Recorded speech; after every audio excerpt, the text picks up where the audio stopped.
베드로후서 3장 18절 말씀 중에 오직 우리 주 곧 구주 예수 그리스도의 은혜와 그를 아는 지식에서 살아가라 하는 말씀이 있어요. 이 말씀처럼 어쩌면 성도의 삶이란 하나님의 거룩한 백성이 되어져 가는, 말 그대로 성화의 걸음을 걸어가는 하루하루가 아닌가 생각을 해봅니다. 그렇다면 과연 성도가 성도로서 자라가는 걸음이란 어떻게 이루어가야 하는 걸음일까요? 오늘 말씀 속에선 예수님 앞에 한 인물이 등장을 합니다. 그 사람은 니고데모죠. 그런데 그는 예수를 따랐던 수많은 군중들과는 조금 다른 모습과 위치에 있던 사람이었어요. 보통 낮은 자리에 오신 예수님의 그 행보는 약한 자, 병든 자, 없는 자, 많은 그런 무리들이 예수를 따랐죠.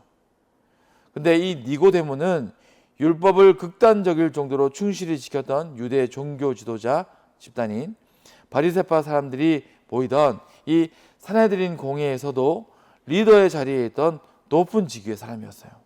당시 예수님을 적대시하고 거부하고 비판하고 공격하던 이들의 무리에 있던 리더였다는 거예요. 그런 그가 어느 늦은 밤 갑자기 예수님이 계시던 처소에 방문을 한 것입니다. 늦은 밤 예수를 찾은 이유는 아마도 그의 사회적 지위나 사람들의 불편한 시선으로 예수님을 편히 만날 수 없음이 그 이유가 되었을 것입니다. 그런 그가 견디지 못하고 예수님을 만나고자 했던 것은 그분이 전하신 말씀과 또 보이신 표적들이 분명 자신이 깊이 묵상하고 새기고 있던 하나님의 그 말씀에 다 있음을 느꼈기 때문일 것입니다. 2절 말씀에 그가 밤에 예수께 와서 이르되 라삐여 우리가 당신은 하나님께로부터 오신 선생인 줄 아나이다. 하나님이 함께 하시지 아니하시면 당신이 행하시는 이 표적을 아무도 알 수 없음이니이다. 이 말씀 그대로 예수님의 말씀과 그의 행하신 표적들을 보는데 이건 가짜가 아니야. 진짜 무언가가 있는데 그게 무엇인지는 분명히 알 수 없었던 그였기에 직접 예수를 만나서 자신을 드러내고 그 말씀을 듣고 싶었던 거예요. 대체 그 말씀이 어디에서 왔는지, 그의 행하신 표적들이 어떻게 이루어진 것인지를 묻고 싶었겠죠. 그렇게 그는 예수의 행한 이적과 표적을 하나님으로 비롯된 일로 인정하면서 예수님에게 무엇을 묻고 또 듣고 싶었던 것일까요? 아마 예수님이 직접 밝히시는 당신의 존재의 의미와 또 구원과 영생의 의미를, 그리고 하나님의 나라에 대하여서 그는 듣고 싶었을 거예요. 니고데모의 그 마음을 유추해 볼 수 있는 것은 바로 이어지는 예수님의 답변으로 우리는 알 수 있어요. 예수님은 어떤 대답으로 그에게 말씀하셨습니까? 예수께서 대답하여 이르시되 진실로 진실로 내게 이르노니 사람이 거듭나지 아니하면 하나님의 나라를 볼 수 없느니라.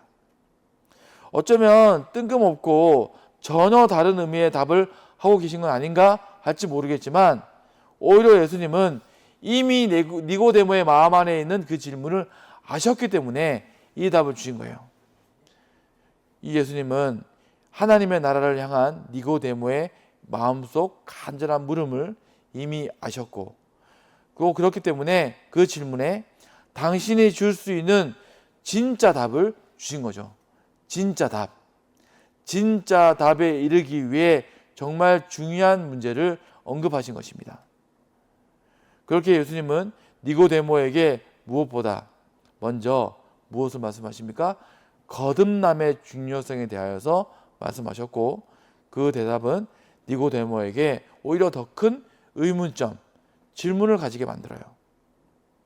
진짜 답을 얻으려면, 하나님 나라에 대한 답을 얻고자 원한다면 넌 먼저 거듭나야 돼. 이 말씀을 하신 거죠. 4절에 니고데모가 이르되 사람이 늙으면 어떻게 날 수 있사옵나이까? 두 번째 모태에 들어갔다가 날 수 있사옵나이까? 질문 다시 하죠. 여기까지의 대화만 들어도 우리는 알 수 있습니다. 자, 무엇을 알 수 있습니까? 니고데모는 예수님과 다른 관점으로 모든 것을 바라보고 또 주님께 묻고 있음을 우리는 보게 되는 거예요. 예수님이 말씀하시는 그 답의 관점과 니고데모의 질문의 관점이 달라요. 니고데모는 그의 눈으로 보고 귀로 들은 표적을 따라서 그 밤에 예수님에게 나와왔고, 또 예수님이 그에게 가르쳐 주신 영적 비밀에도 여전히 자신의 이성과 지혜로 고민하고 있었던 것입니다. 바로 이 지점이 모든 성도에게 닥쳐오고 또 결국 우리가 통과해야 할 성도로서 성장하는 걸음의 순간들이라 말할 수 있어요. 이걸 통과해내야지만 우리는 성도로서 하루하루 한 걸음 한 걸음 장성한 분량에 이룰 수 있는 것입니다. 자, 그의 중요한 관점은 무엇입니까? 첫째로 우리는 표적을 따라서 주 앞에 서지만 그때 주님은 표적을 오히려 그치시고 우리에게 거듭남을 물으시고 말씀하신다는 거예요. 이게 무슨 말씀입니까? 한마디로 우리는 우리의 현실 가운데 실상의 표적과 이해를 구하지만 하나님은 그런 우리의 심령의 변화를 오히려 바라신다는 거죠. 그 심령이 바뀌어지기를, 표적 보기를 그치고 네 마음을 바꿔. 마태복음 12장 39절 말씀이 유명한 말씀이죠. 예수께서 대답하여 이르시되 악하고 음란한 세대가 표적을 구하나 선지자 요나의 표적 밖에는 보일 표적이 없느니라. 자, 인생은 우리는 어쩔 수가 없습니다. 우리는 끝없이 질문을 하고 확답을 구하고 그 확답이란 내 이해와 내 판단이 만족되어질 때까지 끝나지 않아요. 근데 문제는 무엇입니까? 자, 표적을 구하는 인생들이 완전하게 만족하는 답변이란 있습니까? 없어요. 그래서 예수님은 표적을 갈망하는 무리들을 질책하시면서 어떻게 하십니까? 표적 끝. 이제 안 보여줄 거야. 표적이 문제가 아니라는 거예요. 그걸 무슨 말씀하십니까? 니느웨의 표적을 말씀하세요. 바로 그 마음이 변화하는 표적, 회심의 이적을 말합니다. 내 마음이 뒤집어지고 변화되어지는 이적이죠. 그것을 예수님은 내가 스스로 이뤄낼 수 있는 일이 아닌 물과 성령으로 다시 태어남, 바로 거듭남이라고 말씀하고 계신 것입니다. 여기서 결국 성도가 이겨내며 성장을 이루어낼 걸음이란 무엇을 말합니까? 내 이성과 지혜의 판단 또는 눈에 보여지고 만져지는 표적들과 증거들까지 이 모든 것들이 내 앞에서 침묵하여지는 그 시간, 깜깜하게 보여지지 않고 만져지지도 않는 그 음침한 골짜기의 시간들을 이제 우리가 마주하고 통과해야 한다는 것이죠. 그런데 이 시간을 이겨내고 끝내 걸어내는 걸음이 바로 성도가 성도로서 성장하는 순간이자 거듭난 은혜의 순간이 된다는 것이죠. 결국 표적만 바라볼 것이 아니라 어느 순간 표적이 그쳐지는 그 순간에 이걸 이겨내고 통과해내는 자가 결국 성도로 성장하는 거예요. 그렇다면 성도가 이해되지 않는 그 시간을 표적이 함께하지 않는 그 걸음을 걷고 또 이겨내는 원동력이란 과연 무엇일까요? 오늘 말씀의 주인공인 니고데모의 모습을 다시 봅니다. 그는 그 원동력이 있었어요. 니고데모가 자신의 형편과 사정상 그 밤에 도저히 올 수 없었던 그 자리로 나와서 결국 또 반드시 예수님을 만나야만 했던 이유는 무엇이라고 할 수 있습니까? 그 안에 있는 수많은 질문들이나 이전에 본 적 없던 표적들을 구함도 있었겠지만 더 큰 이유가 있어요. 더 간절한 이유. 그 모든 것을 넘어서서 그 밤에 어쩔 수 없어서 견디지 못하고 예수님을 만나고자 자신의 모든 형편 사정을 물리치고 니고데모가 죽게 나온 이유는요, 그가 자기도 몰랐지만 주님을 사모하고 있었다는 거예요. 니고데모는 예수님을 분명히 사모하고 있었고 앙모하고 있었어요. 니고데모는 자신도 모르는 순간 예수님의 복음을 듣는 그 가운데 마치 욥처럼 자신이 안다고 생각했지만 이제야 살아계신 하나님을 느꼈고 또 그 알 수 없는 끌림으로 예수님께 나온 것입니다. 귀로만 듣고 지식으로 알던 하나님을 드디어 본 거예요. 그가 못 견디는 거죠. 그러니까 내가 귀로만 듣고 평생 공부했던 그 하나님을 진짜 이제 보는데 이해되지 않는 거죠. 알 수 없으니까 더 묻고 듣고자 나온 거예요. 사모함으로. 그리고 예수님은 이미 바리새인으로서 유대인의 스승이었던 그가 마치 아이처럼 자신에게 묻자 거듭남의 비밀을 말씀해 주고 계셨던 것입니다. 그의 아내, 니고데모의 아내, 당신을 향한 사랑과 믿음이 이미 충만함을 보았기에 예수님은 말씀하셨던 거예요.